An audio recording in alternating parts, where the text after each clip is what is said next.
Hello everyone, welcome back to my channel law shorts Telugu. Nannaku Prematho మూవీలో ఎన్టీఆర్ గారు చెప్పిన బటర్ఫ్లై ఎఫెక్ట్ కాన్సెప్ట్ గుర్తుందా? అదే అండి, ఎక్కడో జరిగే ఒక చిన్న మూమెంట్ ఇంకెక్కడో జరిగే ఒక పెద్ద మూమెంట్ ని డిసైడ్ చేస్తుంది.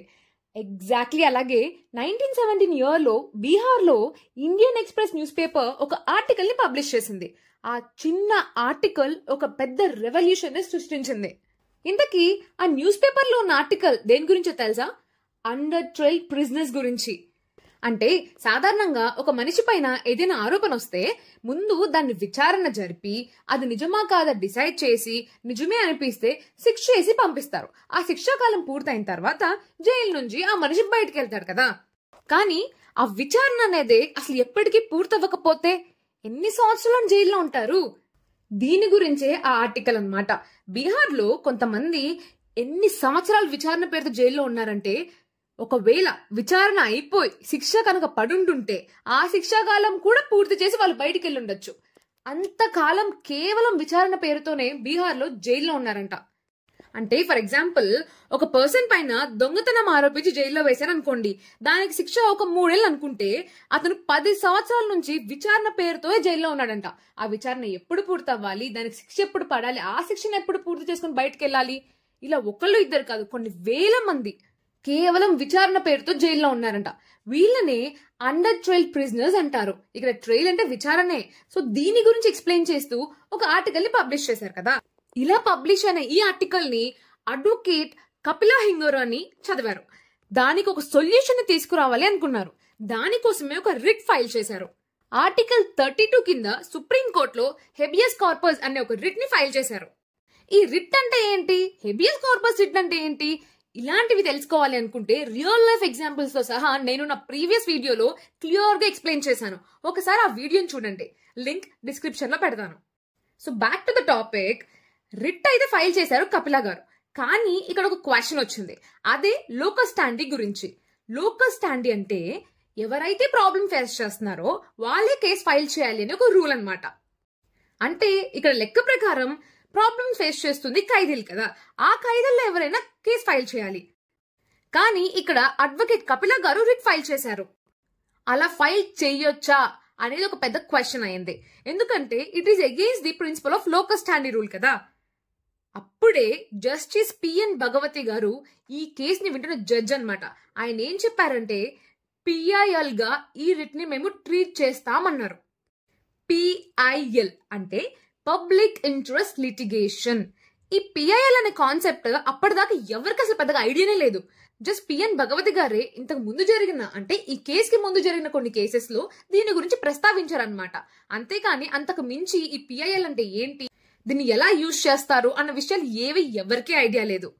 ఈ కేసులో అడ్వకేట్ కపిలా హింగరాణి గారికి ఎటువంటి పర్సనల్ ఇంట్రెస్ట్ లేదు కాబట్టి దీన్ని పిఐఎల్ గా అంటే పబ్లిక్ ఇంట్రెస్ట్ లిటిగేషన్ గా ట్రీట్ చేయాలని డిసైడ్ చేశారు. లోకస్ స్టాండీకి ఇది ఒక ఎక్సెప్షన్ అన్నమాట. ఈ అడ్వకేట్ కపిలా హింగరాణి గారు ఫైల్ చేసిన Hussainara Khatoon versus union of India అనే కేసే ఫస్ట్ పిఐఎల్ కేస్. ఈ కేస్ జడ్జ్మెంట్ తో చాలా పెద్ద మార్పు వచ్చింది. 40,000 మంది అండర్ ట్రయల్ ప్రిజనర్స్ ని విడుదల చేశారు ఇండియా మొత్తంగా. రైట్ టు స్పీడీ ట్రయల్ అంటే విచారణ పేరుతో ఎక్కువ కాలం ఎవరిని ఉంచకూడదు అనేది ఆర్టికల్ 21 కింద ఒక ఫండమెంటల్ రైట్ గా గుర్తించారు. Next, right to free legal aid అంటే ఎవరైతే లాయర్ ని పెట్టుకోలేకపోతారో వాళ్ళకి ఫ్రీగా లీగల్ ఎయిడ్ అందించాలి అని అన్నారు. And most important point, birth of పిల్. ఈ కేసుతోనే పబ్లిక్ ఇంట్రెస్ట్ లిటిగేషన్ అనేది స్టార్ట్. లోకస్ స్టాండీ అనే స్ట్రిక్ట్ రూల్ ని రిలాక్స్ చేసి పిఐఎల్ ని యాక్సెప్ట్ చేశారు. తర్వాత జుడిషియల్ యాక్టివిజం చాలా బూస్ట్ అయింది. అంటే కొన్ని సోషల్ ఇష్యూస్ ఉంటాయి కదా, లైక్ పొల్యూషన్, బాండెడ్ లేబర్, ఇలాంటి ఎన్నో సోషల్ ఇష్యూస్ ని ఎవరో కేసు ఫైల్ చేయాల్సిన అవసరం లేకుండానే కోర్ట్ సువమోటోగా ఆ కేసుని తీసుకోవచ్చు అని డిసైడ్ చేసింది. అలాగే పిఐఎల్స్ అంటే ఏదో స్పెసిఫిక్ డ్రాఫ్ట్ ఒక ప్రొసీజర్ లాగే ఫైల్ చేయాలని ఏం లేదు. ఒక లెటర్ ద్వారా అంటే ఒక చిన్న పోస్ట్ కార్డ్ ని కూడా పిఐఎల్ గా కోర్ట్ తీసుకోవచ్చు.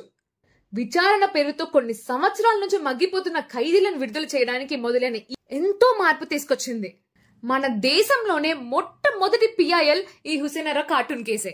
సో నేను ఈ కేసు గురించి చెప్పిన విషయాన్ని గుర్తు పెట్టుకొని ఇప్పుడు పిఐఎల్ గురించి చెప్పబోయే ఎక్స్ప్లెనేషన్ వినండి. పిఐఎల్ పబ్లిక్ ఇంట్రెస్ట్ లిటిగేషన్ అంటే ఎఫెక్టెడ్ పర్సనే కాకుండా వాళ్ళ తరపున అంటే పబ్లిక్ ఇంట్రెస్ట్ తరపున ఎవరైనా పిఐఎల్ ఫైల్ చేయొచ్చు.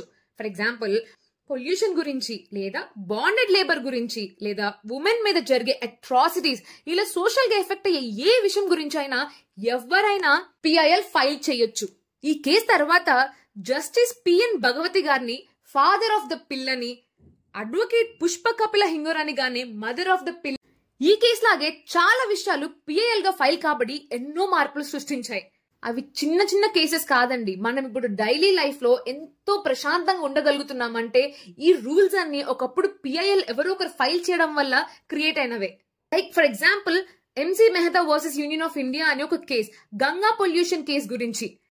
ఈ కేసులో గంగా నది ఇండస్ట్రీస్ వల్ల చాలా పొల్యూట్ అయిపోతుందని, అక్కడ దాని మీద డిపెండ్ అయిన చాలా మంది ప్రజలకు నష్టం కలుగుతుందని ఎంసీ మెహతా అనే అడ్వకేట్ ఇండస్ట్రీస్ కి అగేన్స్ట్ ఒక కేసు ఫైల్ చేశారు. ఈ కేసులో జడ్జ్మెంట్ లో ఇండస్ట్రీస్ కి చాలా స్ట్రిక్ట్ ఇన్స్ట్రక్షన్స్ ఇచ్చి రైట్ టు క్లీన్ ఎన్వైరన్మెంట్ అనేది ప్రతి ఒక్కళ్ళ ఫండమెంటల్ రైట్ ఆర్టికల్ 21 కింద అని డిసైడ్ చేశారు. అలాగే బంధుముక్త మోచి అనే ఒక కేసు ఉంది.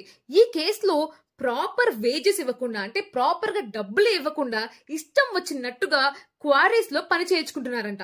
వాళ్లపై ఎన్జిఓ పిఐఎల్ ఫైల్ చేసింది. ఆ కేసులో బాండెడ్ లేబర్ నుంచి చాలా మందికి విముక్తి కలిగింది.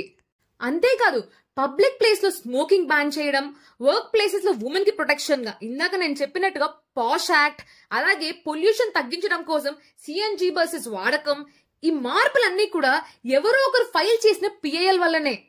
ఇలాంటి ఇంట్రెస్టింగ్ టాపిక్స్ మీద మిస్ అవ్వకుండా మీరు చూడాలనుకుంటే మర్చిపోకుండా నా ఛానల్ ని ఇప్పుడే సబ్స్క్రైబ్ చేసుకోండి.